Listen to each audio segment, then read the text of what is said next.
நம்ம இன்ஸ்டியூட்ல CCNP Sunday பேட்ச்ல என்ன topic பார்க்க போறோம்னா சிஸ்கோவோட ஸ்டாக் ஸ்விட்ச் கான்ஃபிகரேஷன் மாடல் நம்பர் 2960 பார்க்க போறோம். அந்த ஸ்டாக் கான்ஃபிகரேஷன் முடிச்ச அப்புறமா சிஸ்கோ 3750ல இந்த ஸ்டாக் கேபிள் யூஸ் பண்ணி இந்த 4 ஸ்விட்சை எப்படி ஸ்டாக் பண்ணலாம் அப்படின்ற கான்ஃபிகரேஷனோட பார்ப்போம்.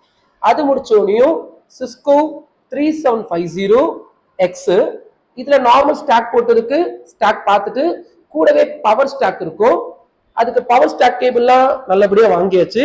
இந்த பவர் ஸ்டாக்குக்கும் டேட்டா ஸ்டாக்குக்கும் என்ன வித்தியாசம், இந்த பவர் ஸ்டாக் எப்படி கனெக்ட் பண்றது அதை பார்த்துட்டு தென் முக்கியமா சிஸ்கோவோட கேட்டலிஸ்ட் ஸ்விட்ச் பார்க்கணும். பிகாஸ் ஒரு சிசிஎன்பி படிக்கிறீங்க அப்படின்னா இந்த ஸ்விட்ச் ஏன் வச்சிருக்காங்க, இதுல சூப்பர்வைசர் இன்ஜின்னா என்ன, கண்ட்ரோல் பிளேன்னா என்ன, டேட்டா பிளேன்னா என்ன அப்படின்னு மொத்த கான்ஃபிகரேஷனையும் இந்த டிவைஸ்லாம் பார்க்க போறோம்.